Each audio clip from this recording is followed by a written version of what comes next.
Hello people, welcome and welcome back to my channel. It's Neetu Rebellia here. Hope you guys are doing well. मैं भी मस्त हूँ, बढ़िया मजे में।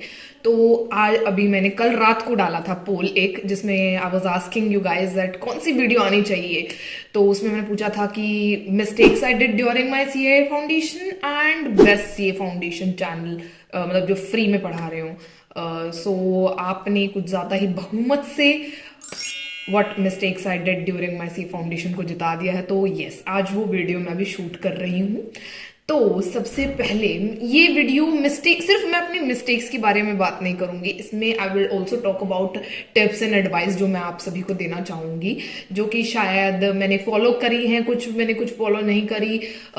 मैंने सोचा था करने का बट मैं नहीं कर पाई, सब मिक्स होगा इसमें। तो ये ओवरऑल एक वीडियो रहेगी कि एक सीए फाउंडेशन एस्पिरेंट को क्या करना चाहिए। तो पहली टिप ये है कि जिस स्टेज पे अभी आप हैं, दिस इज द बिल्कुल फर्स्ट सीढ़ी।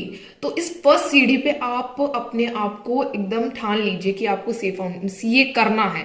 क्योंकि इस स्टेज पे क्या होता है, दोस्त कर रहे हैं इसलिए कर रहे हैं, कुछ काम नहीं है या फिर लॉकडाउन में घर पे बैठे हैं, स्कूल खुल नहीं रहे हैं, तो ठीक है सीए फाउंडेशन की तैयारी कर लेते हैं। सीए अपना गोल बना लो, क्योंकि करना है तो करना, ये नहीं कि बस ऐसे ही टाइम पास के लिए दे रहे हैं हम, तो हो जाएगा ठीक है वरना देखी जाएगी।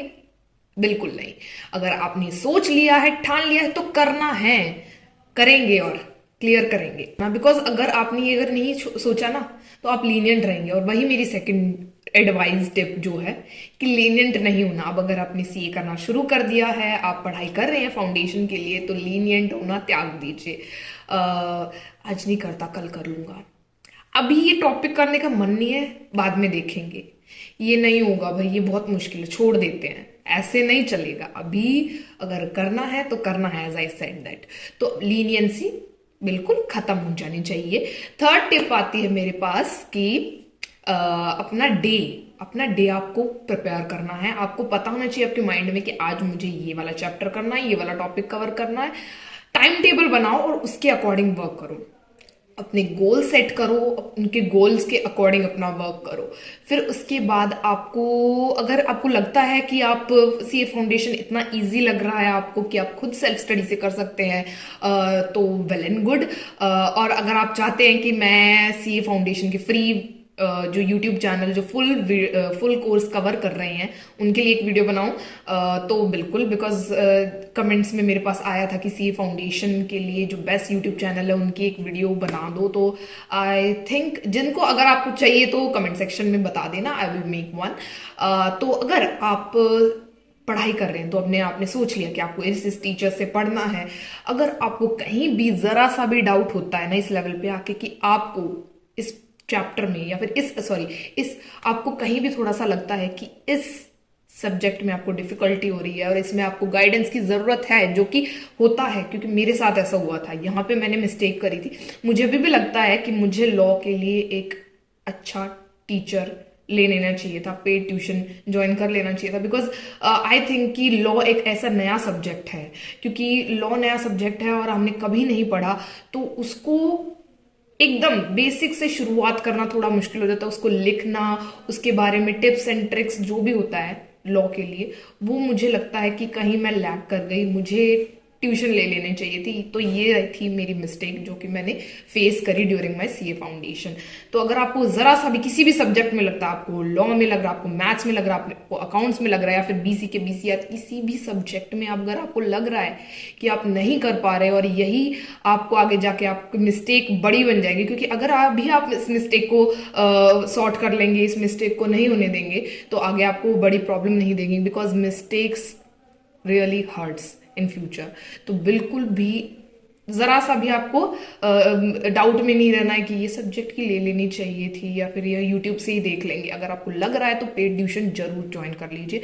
अगर आप सेटिस्फाई नहीं हैं किसी कोचिंग यूट्यूब चैनल से या किसी टीचर से, आपको लगता है कि मुझे और गाइडेंस की जरूरत है, मुझे और पर्सनल टच की जरूरत है, तो जरूर पेड ट्यूशन ज्वाइन कर लीजिए। दिस इज माई एक्सपीरियंस वाली बात बता रही हूँ। तो प्लीज सो अगर नेक्स्ट टिप की मैं बात करूं तो नेक्स्ट टिप है कि आपको आईसीएआई के मॉड्यूल को बिल्कुल अच्छे तरीके से करना है, because that is the only thing you have to do. अगर आप कोचिंग के इंस्टीट्यूट से आपको कुछ स्टडी मटेरियल मिल रहा है या फिर जो भी है, बट उनको भी रखो अपने साथ, बट आईसीआई ने जो मटेरियल प्रोवाइड किया है दैट इज सब कुछ फॉर यू, सब कुछ है वो आपके लिए। पहले उसको अच्छे से सॉल्व करो, फिर किसी चीज पे शिफ्ट करो।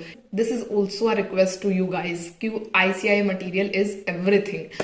फिर उसके बाद अगर हम अपनी नेक्स्ट स्टेप की बात करें तो अगर आपका आईसी मॉड्यूल सॉल्व हो गया है तो उसके बाद आपको एमटीपी आरटीपीज भी करने हैं, बिकॉज वहां से ही हमारे बहुत सारे जो एग्जाम में क्वेश्चन आते हैं एमटीपी आरटीपी से सीधा डायरेक्ट क्वेश्चन एग्जाम्स में आ जाते हैं। तो अगर आपका आईसीआई मॉड्यूल अच्छे से सॉल्व हो गया है तो आपको तब आईसीआई के मॉड्यूल के बाद एमटीपी और आरटीपी जो आईसीआई हर साल रिलीज करता है वो सॉल्व करने हैं, वो अच्छे से सॉल्व करने हैं, because that will definitely enhance your confidence. आपको पता चलेगा आपको कितना आता है, और उसके साथ साथ आपको वो एग्जाम्स के जो मेन क्वेश्चन होते हैं जो एग्जाम्स में ऐसे के ऐसे आ जाते हैं बिल्कुल डायरेक्ट, वो आपको पता चल जाएंगे। सो इसके बहुत बेनिफिट्स हैं।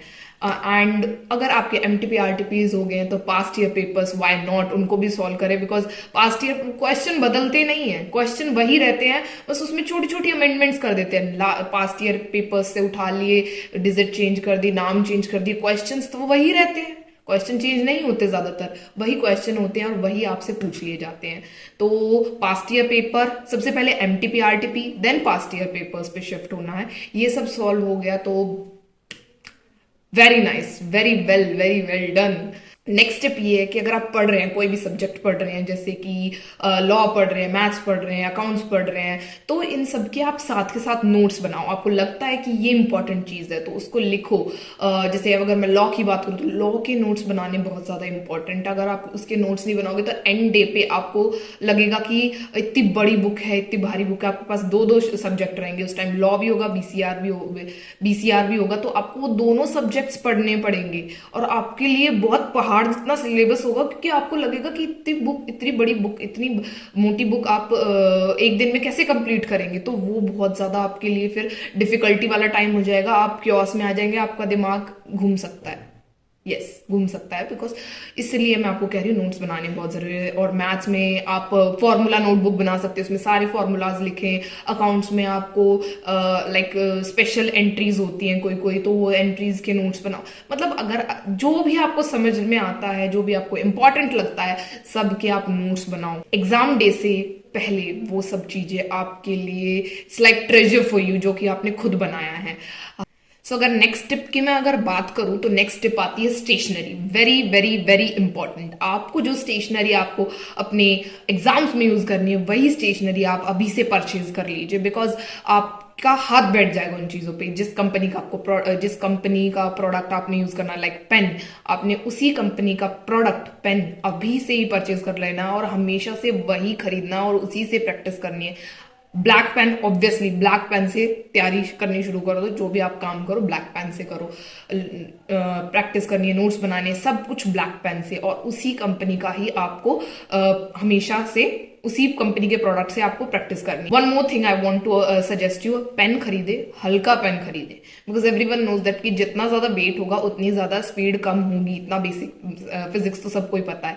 तो जो भी आप अपना पेन खरीदे वो हल्का पेन होना चाहिए। एंड मेरे को किसी टीचर्स ने सजेस्ट किया था दैट ऊपर जो पेन की कैप होती है उसे निकाल दो, बिकॉज वो भी थोड़ा बहुत वेट गेन करती है। तो अगर वो भी निकल जाएगा तो आपकी स्पीड और भी ज्यादा इनहांस होगी और भी ज्यादा बढ़ेगी। एंड सेकेंडली, आप अगर मैथ्स प्रैक्टिस कर रहे हैं तो मैथ्स में तो पेन का कम ही यूज करें। मैथ्स में तो कैलकुलेटर ही इस्तेमाल करें, बिकॉज जितना ज्यादा आप कैलकुलेटर से कैलकुलेट करेंगे आपके टाइम मैनेजमेंट आपका बढ़ेगा। मैंने ये सब सब्जेक्ट्स के ऊपर टिप्स वगैरह सजेस्ट की थी, तो मैंने लाइक मैथ्स में, अकाउंट्स में, लॉ में, बीसीआर सबके लिए मैंने एक अलग से स्पेसिफिक वीडियो बना रखी है। तो अगर आपको वो देखनी है तो मैं डिस्क्रिप्शन में डाल दूंगी, and you can also check it out on my page and जैसे कि छोटी छोटी चीजें मैं जैसे आपको दिखाना चाहूंगी कि मुझे कैलकुलेटर में जो कोमे होते हैं वो इंटरनेशनल स्टाइल में होते हैं, अमेरिकन स्टाइल में होते हैं, बट हमारा इंडियन स्टाइल अलग होता है। उसमें 1000 के बाद फिर 10,000 के बाद कोमा आता है, वहां पे 3 zeros के बाद कोमा आता है। तो ये थोड़ा डिफरेंट था, और कैलकुलेटर में भी ऐसा ही होता है। तो मैंने खुद से ही परमानेंट मार्कर से अपने खुद के कॉमा बना रखे हैं, अगर आपको दिख रहा हो तो वीडियो में।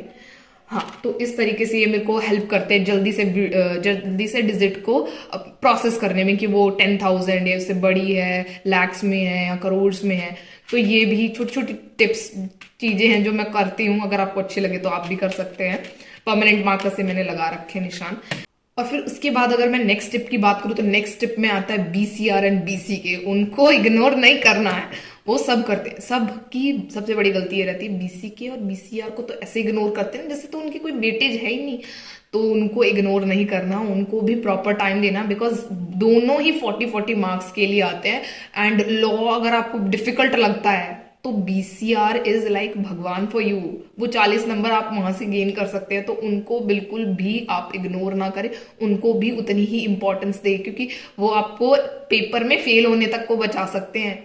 लॉ जैसे पेपर होता है जिसमें शायद मुझे ऐसा लग रहा है कि मैं फेल हो जाऊंगी, BCR ही एक ऐसा सब्जेक्ट है शायद मेरे को फेल होने से बचा सकता है। उसके बाद अगर मैं नेक्स्ट टिप की बात करूं, जो कि शायद मुझे सबसे पहले बोलनी चाहिए थी, बट वो उसको इतनी इंपॉर्टेंस फिर भी नहीं मिलती, इज दैट कि अब बहुत सारे बच्चे होंगे जो अभी स्टेज पे होंगे 12th क्लियर करने की। वो अभी अपने कॉलेज का डिसीजन लेने वाले हैं। उनको पता है कि अभी उनको कॉलेज जाना है 12th के बाद, तो अपना ये डिसीजन बहुत सोच समझ के लेना, प्रोज एंड कॉन्स सब दोनों के गिन लेना, कि आप CA कॉलेज के साथ करेंगे तो उसके क्या प्रोज एंड कॉन्स हैं। अगर आप CA विदाउट कॉलेज करने वाले, रेगुलर कॉलेज की बात कर रही हूँ मैं, तो उसके क्या प्रोज एंड कॉन्स है। बिकॉज बाद में आपको बहुत ज्यादा मैं भी खुद कंफ्यूज हो गई थी एक पॉइंट पे आके कि मैंने क्या गलती कर दी कॉलेज, रेगुलर कॉलेज लेके, मुझे ऐसा नहीं करना चाहिए था। तो अभी माइंड क्लियर कर लेना, अभी अपना डिसीजन ले लेना कि आपको कॉलेज चाहिए या नहीं चाहिए, रेगुलर कॉलेज, या फिर आप कॉरेस्पॉन्डेंस से कर लेंगे या नहीं करेंगे। जो भी आपका डिसीजन होगा अभी सोच लेना, because this is the stage जहां पे आप अभी क्लियर कर सकते हैं कि आपको कॉलेज करना है या नहीं करना है। अगर आपकी कोई भी क्वेरी है तो आप कमेंट सेक्शन में पूछ सकते हैं। मैं सबको मोस्टली सबको रिप्लाई करने की कोशिश करती हूँ। So that's it from my and. Hope आपको ये वीडियो बहुत अच्छी लगी हो, हेल्पफुल रही हो मेरी, आप एडवाइस, टिप्स और मिस्टेक्स से कुछ सीखें। मुझे बहुत खुशी होगी, आपके लिए हेल्पफुल होगी और आपको हेल्प करेगी इन फ्यूचर, तो मुझे बहुत अच्छा लगेगा। अगर आपको ये वीडियो अच्छी लगी हो तो लाइक कर देना, कमेंट कर देना, और बहुत ज्यादा अच्छी लगी हो तो सब्सक्राइब भी कर देना। आई होप आपको लगी हो अच्छी, तो सब्सक्राइब जरूर कर देना। जल्द ही 1K करा दो, बहुत टाइम हो गया। तो yes, that's it from my end, bye.